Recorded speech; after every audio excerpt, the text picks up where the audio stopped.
PayDay Abroad is an audio-only experience. Feel free to sit back, relax, and enjoy.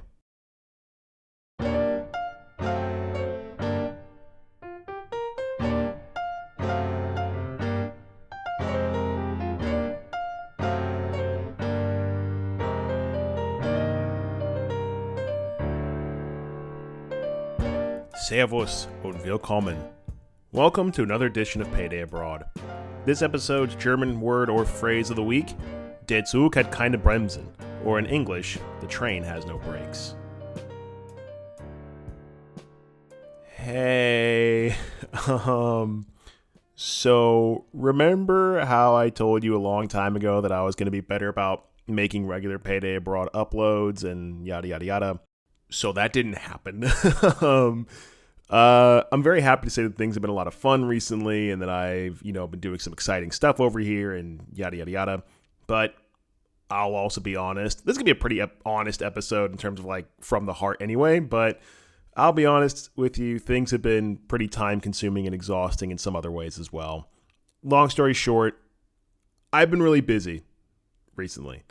For starters, school has kind of gotten challenging. My responsibilities have really ramped up in the last month or two. Exams, assignments, they've come in like an unstoppable train. And I'm just trying to navigate those responsibilities as best as I can. And in addition, I've got a new job, which is super cool. Great. Love it. Bills need to get paid. And boy, howdy, I am not made of money. But that also means less free time, right? Duh. Obviously, that makes sense. And last month, in mid to late June, my family came to visit me for 2 weeks, which was super, super cool. Super fun. Glad I got to spend time with them. And yeah, that was just a fantastic time. And okay, now that we got the TLDR version out of the way, which means too long didn't read or too long didn't listen in this case, now we can really dive into the nitty gritty.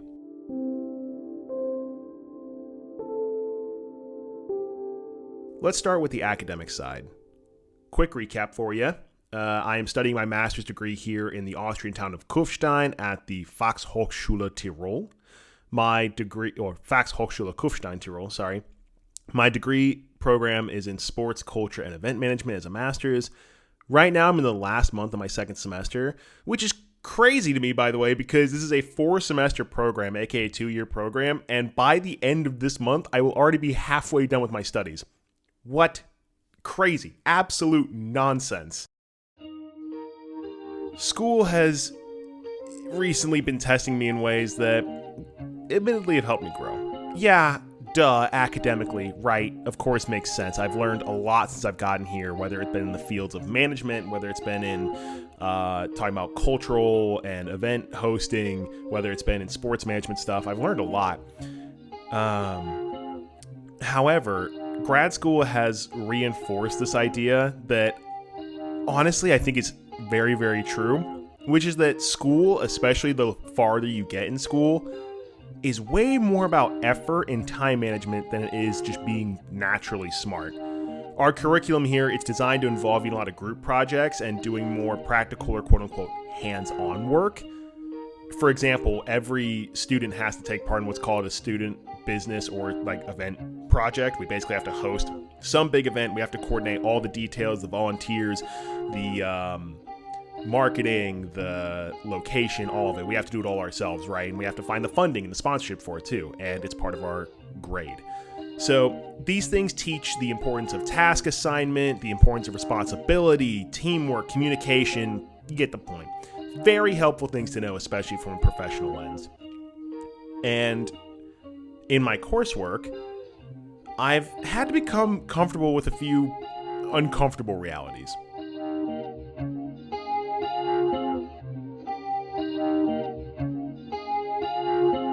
For starters, being smart, which, by the way, props to Clint and Kirsten Bays for giving me a nice little brain to work with. Being smart is nice, but it doesn't really mean as much once you get here. Kind of like I said earlier, effort and time management, right?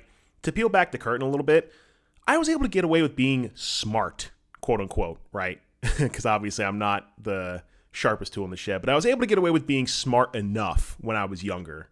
And because of that, I didn't have to actively study as much, right? I didn't have to put attention into like preparation and things just because I was able to kind of coast by, which, maybe not the best thing, but it's the reality of the situation, right?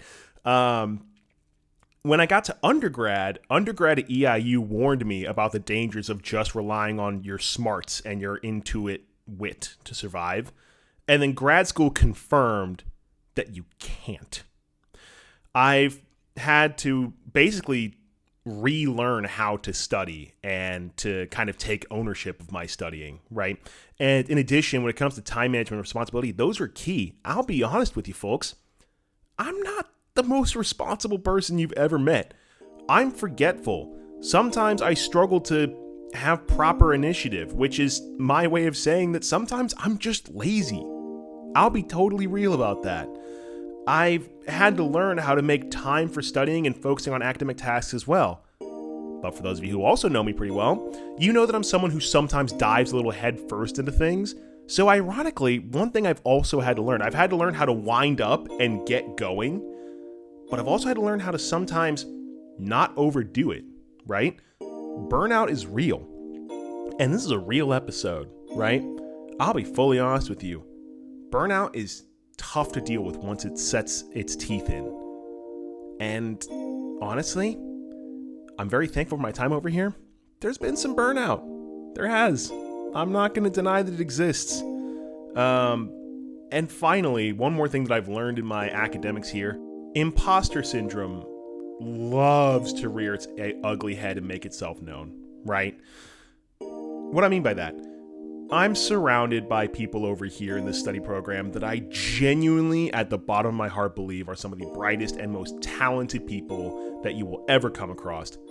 Imposter syndrome is also something I've struggled with pretty much my whole life.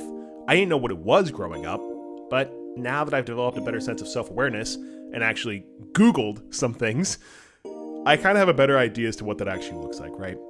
I've rarely ever felt like my accomplishments are earned by me. I've rarely ever felt like my accomplishments are actually even my own to take ownership of. I don't feel like I have the right to call them my own. I constantly feel like I'm a fish out of water, whether it's academically, whether it's professionally, whether it's in terms of being a friend, right? But so what? Other people here have imposter syndrome. Other people back home have it. Other people in day-to-day life have it. You can feel undeserving, unworthy, like you don't belong here. But you're here, right? So what are you going to do about it? Because ultimately, it doesn't matter if you're feeling imposter syndrome. You're allowed to feel it, but you're still here for a reason. And, I have never gotten rid of imposter syndrome, and I don't see it really ever going away.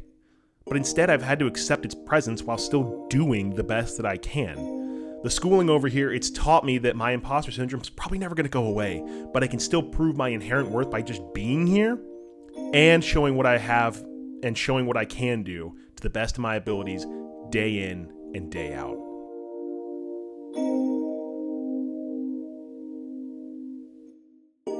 All right, that's a lot of school and philosophy talk, so let's shift now to family fun time because I've been dying to talk about this.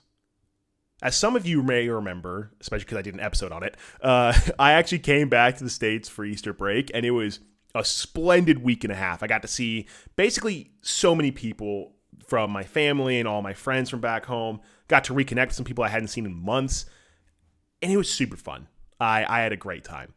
When I came back to Austria, I was really excited as well because guess what? I knew that my family was going to be coming to visit me, or at least some of my family was going to come visit me in June. And I just had to grind through like 2.5 months of schoolwork and just get ready and try to get ahead on some things before they got here. And June came quicker than expected. I kind of went nose to the grindstone a little bit for a couple months, tried to get as much done as possible, and then boom, they were here, right? Family time officially had arrived. I met the fam in Munich a few weeks ago, and we began our European gallivanting from there. We began by seeing some of the biggest attractions in Munich, such as the downtown Marienplatz that has the old and new City Hall. We saw the Hofbräuhaus, which is basically like the tourist capital of Munich. It's this giant beer hall, super fun. And we saw some other things as well, including things like the Nymphenburg Palace.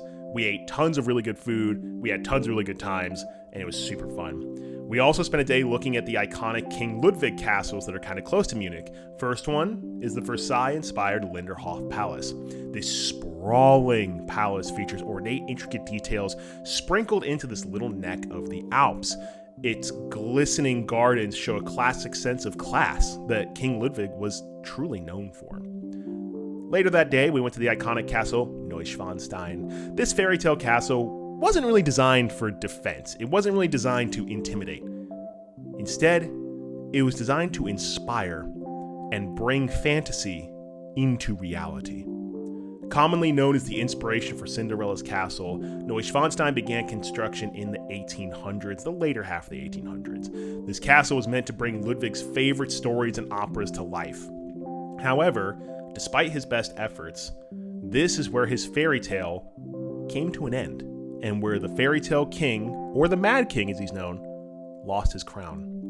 For in 1886, he was declared insane and unfit to rule the Bavarian kingdom, and was thus deposed. He was whisked away from Neuschwanstein, where he would meet a tragic and mysterious end just days later. And although never completed, Neuschwanstein serves as a symbol of what it means to dream. My family and I were very lucky to visit such a place.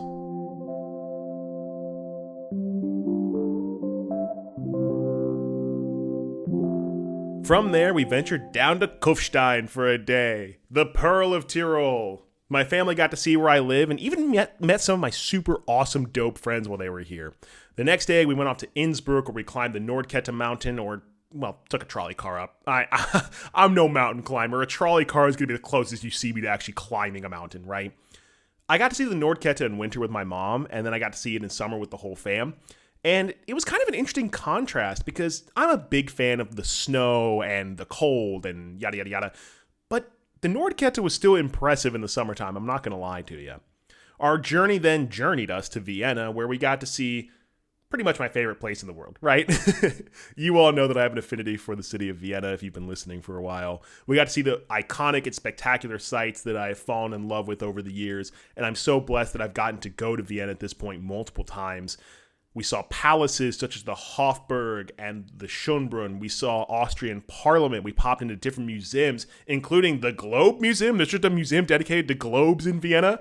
And we overall just took in the magic of this city with every step, with every breath, and with every heartbeat. As always, I was sad when we left Vienna because I love this place. But I was immensely thankful that I even got to go. And I got to show my brother and his wife a place they had never been and a place that means so much to me.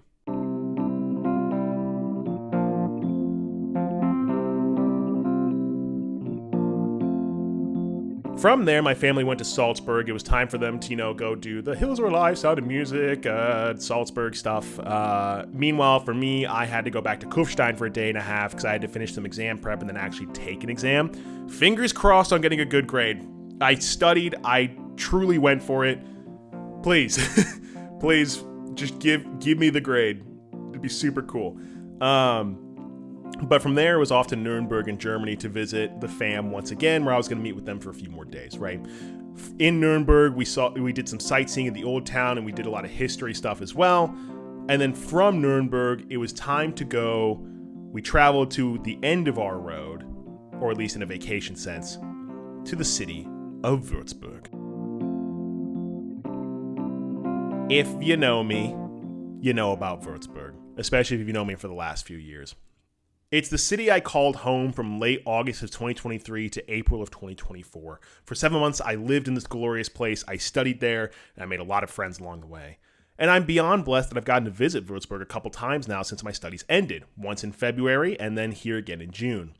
This time around, I was beyond excited to share this city with my brother and his wife, who had never seen it before, but had heard about it from my various episodes and also from just me texting and calling about it and talking about it all the time, right? They'd heard about it, but they now finally got to experience this city and, quite frankly, this part of me they'd never gotten to see.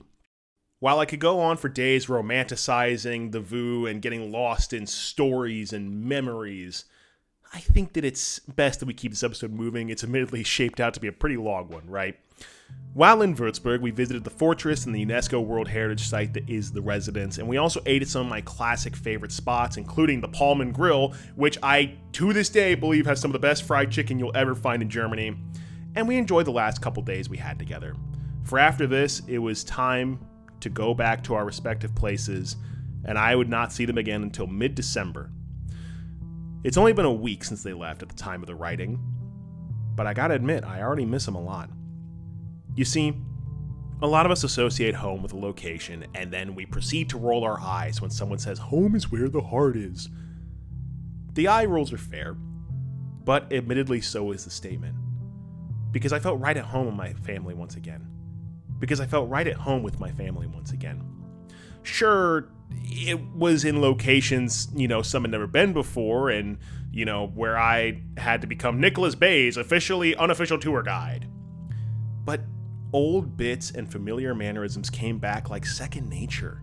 Old stories already told, they felt new once again, even though I had heard them before. Conversations flowed like the town branch, and a familiar sense of comfort returned to my heart. It's not that I don't have a sense of home over here. I really do. I have this wonderful community in Kufstein that has embraced me and given me this new sense of home. I'm very thankful for that. It's amazing, and I cherish it every day.